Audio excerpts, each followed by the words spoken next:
In today's Tech for Business podcast, we're serving up a conversation so packed with insights, we had to split it into two parts. This first episode digs into the heart of an incident response plan.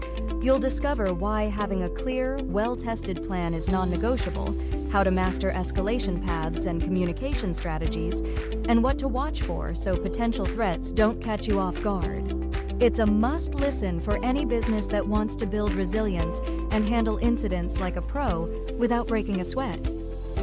We've been discussing the St. Paul cyber attack, the Sonic Wall vulnerability. So today, Todd, our COO and CISO, and Nate, our Director of Cybersecurity, are here to talk about incident response. We're finally diving into this topic that is coming up very recently in the news. I want to ask you both, what is your top non-negotiable for a plan? Like for a high quality, good incident response plan. I assume that means the plan exists. Yes. Okay. You were saying the plan exists, the perfect plan, and you have for sure this one non-negotiable. Yeah, I was going to say non-negotiable. The plan actually exists in the first place because that is actually something that isn't always common. Yeah. So, I mean, I think the podcast itself was just kind of like, what is incident response? And that's Yes. great. But to me, the non-negotiable was going to be, there has to be a plan. But assuming that there is, the one piece that I'd say for me would be the non-negotiable is escalation paths. So what happens when you get stuck? What happens when you have questions? What happens when you need to have decisions made? That type of thing. For sure. It can make that broader, but we'll start there. Yeah.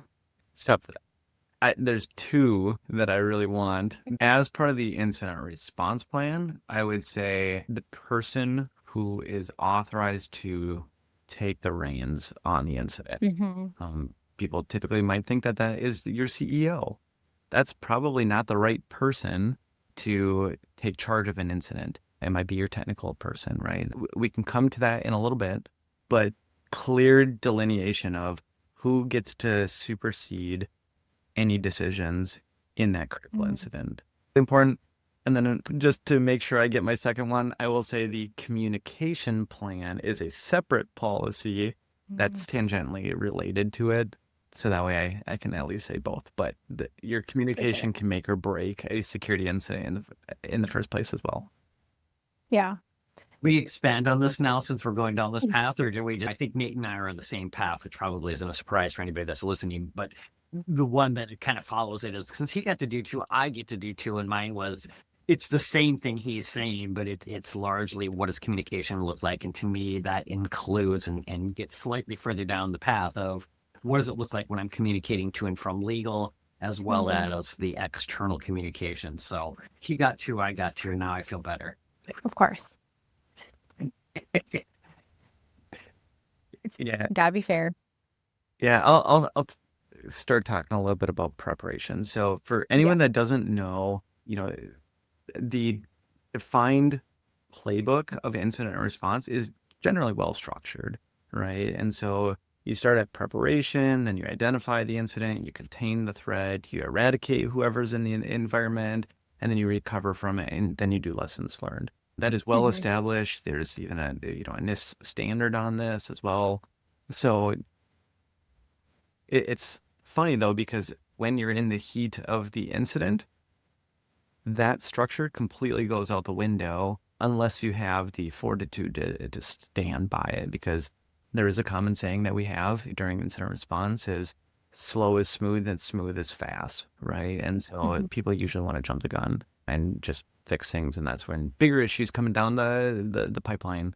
But in terms of preparation though, is if you go look at previous cybersecurity incidents of other companies, their communication either completely makes or breaks the trust that individuals have with them.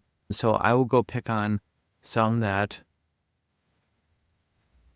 may not do so well, and then others that do quite well. So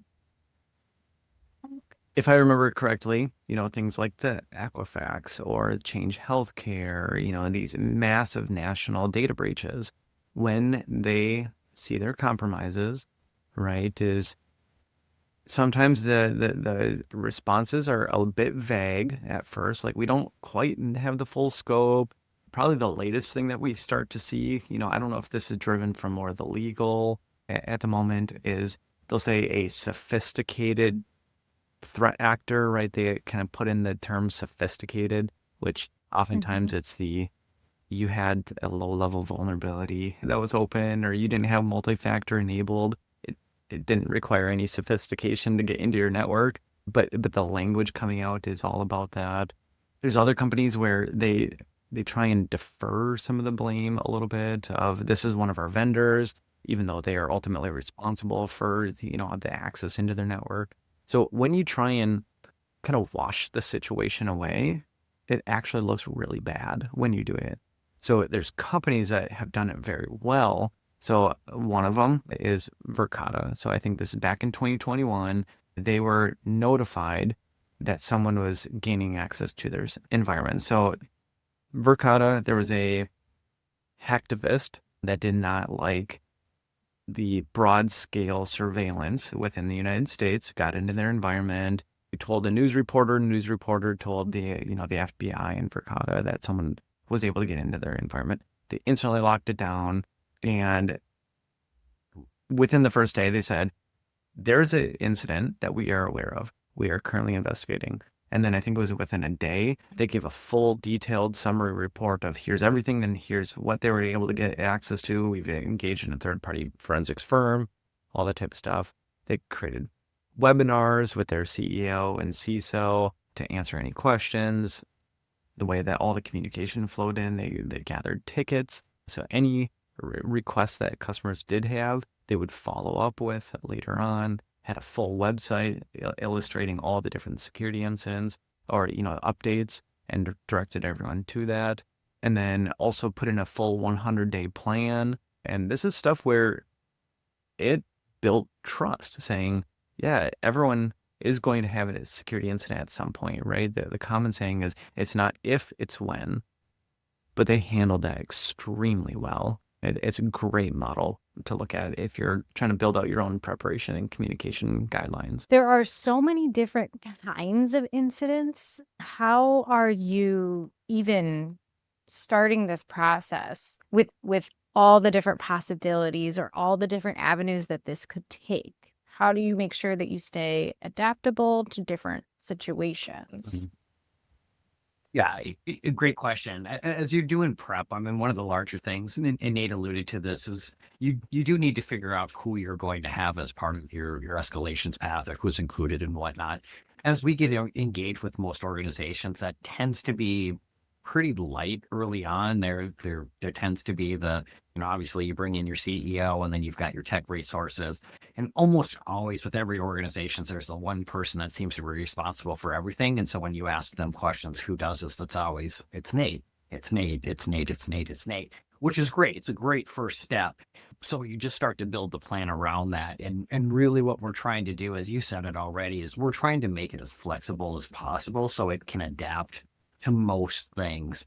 So Nate kind of highlighted it. There is a very sound structure that goes into the plan overall. And so if you can build it the first time and you make it somewhat flexible, more often than not, it tends to be able to be flexed into all the other types of scenarios. But at its core, what you really want to do is you want to get very specific step-by-step processes in place. For example, I used this in the past too, but the concept is in case of fire break glass, you need something super clear. This is what you do. Step 1, you contact your cybersecurity insurance organization. Step 2, you inform the CEO that's going on.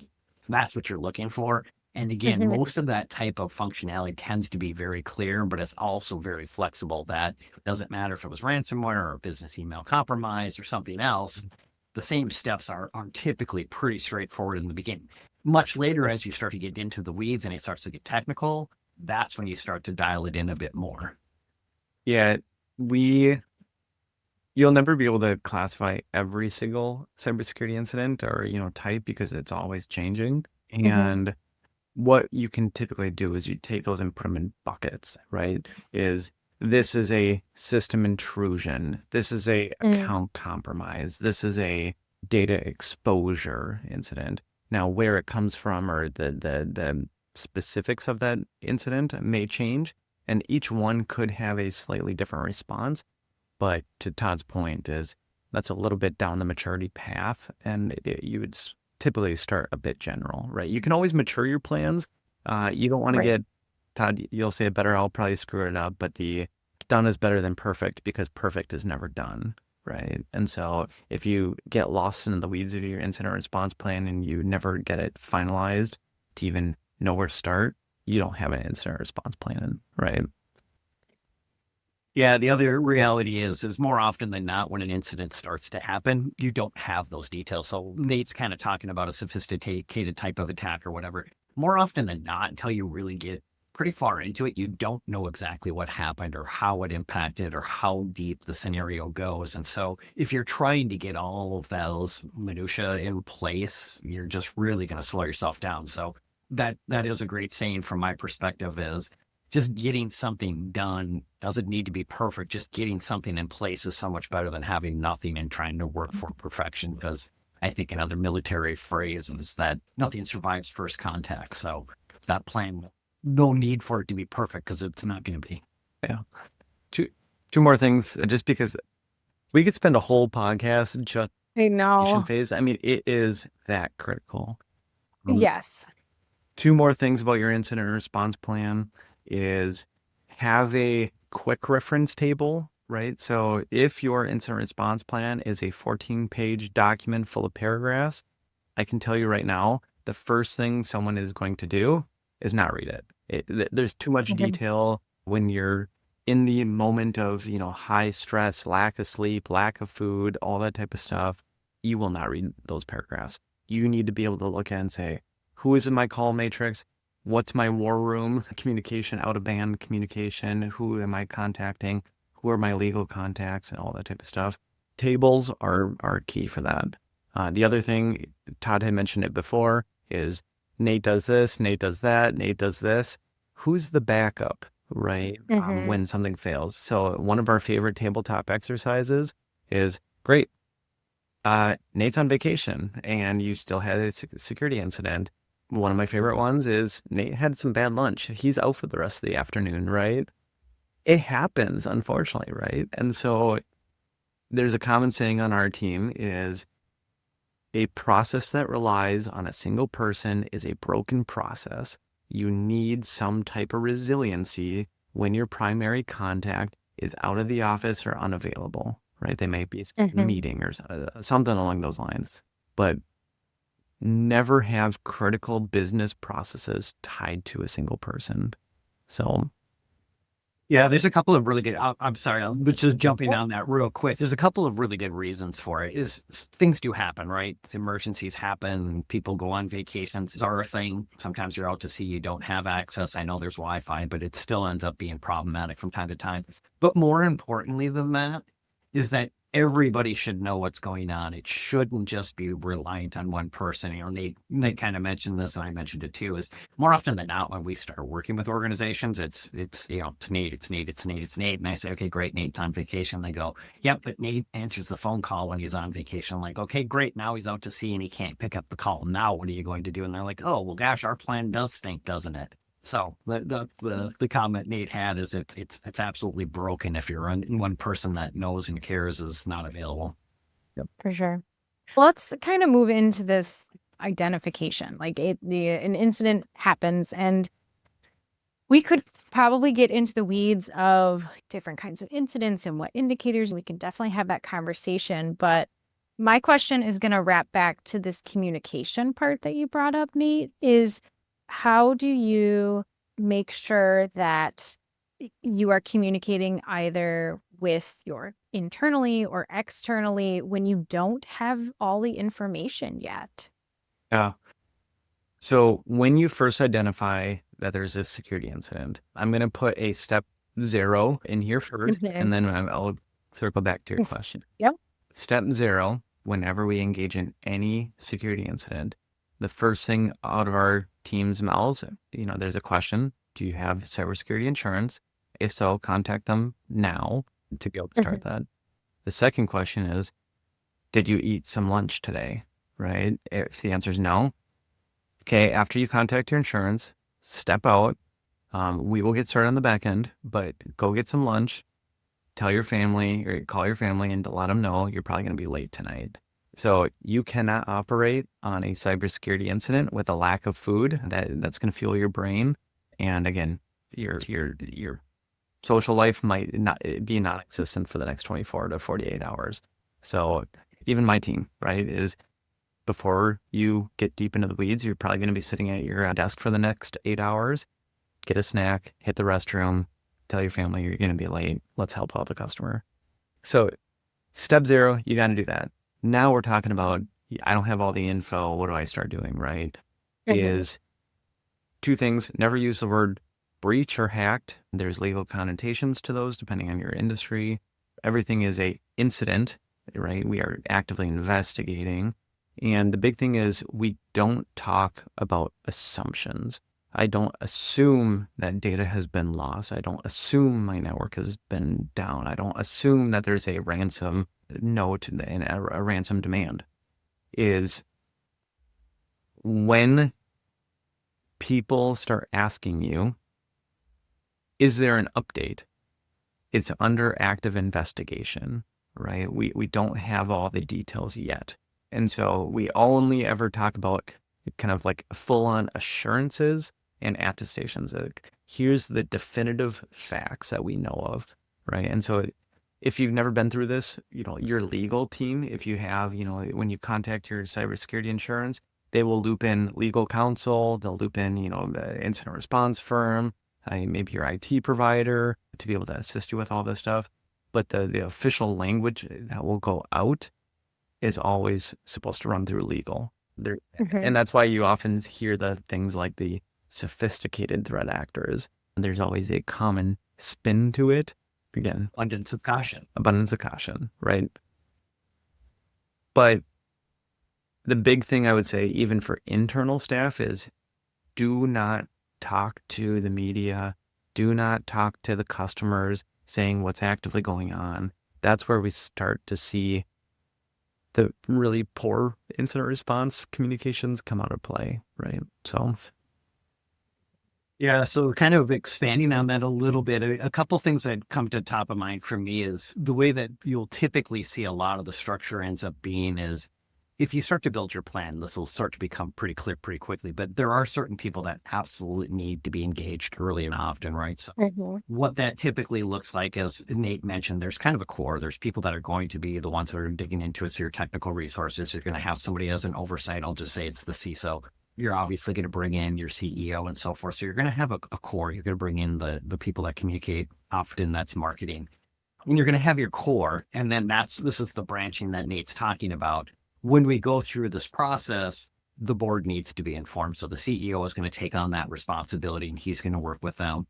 And then you're going to probably bring in your executive team, and your executive team is the one that's going to have the communication back to most of the organization saying, here's how communication is going to move forward. And it's going to include, don't bug the security guys because every time they have to respond, I'm still looking into it. You just took away 15 minutes of their time and you broke their flow, if you will. And hopefully most people know what flow is, but when you're working, you're in the flow. Having it disrupted every 10 minutes is really, really bad.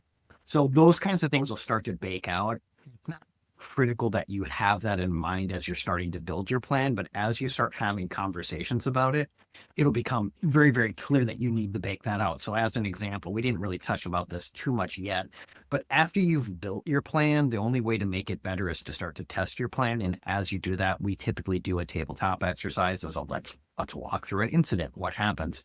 One of the things we did fairly early on at CIT is we did take the executive team through it. And if you're ever curious, this is a really fun exercise for the person that gets to play the dungeon master, because CEOs hate not having all of the information. So you get to keep them at arm's length and say, I don't know yet. It's really good times. But anyways, as you're going through that, you'll see how people mentally work through processes and you go, great, we found a hole here that, I think I said this in another podcast. The sales team is an incredibly helpful group. They want to be the informants. They want to solve problems. They don't have the answers themselves, but they're going to go get them. And so they're going to want to naturally reach out and go, let me get the answer for you. And the answer is we don't have answers for you. It's going to be something else that we're building in the plan. But those types of things will start to surface very quickly as you start to test how things are going. You touched a little bit on some like challenges and pitfalls that you see people when they're in this stage are really making. What kind of difficulties I'm thinking about smaller businesses who don't have such a robust team. What challenges are they really going to be facing in this stage? Just resource-wise, I guess. Yeah, the biggest one we typically see is, kind of joked around that one person tends to be responsible.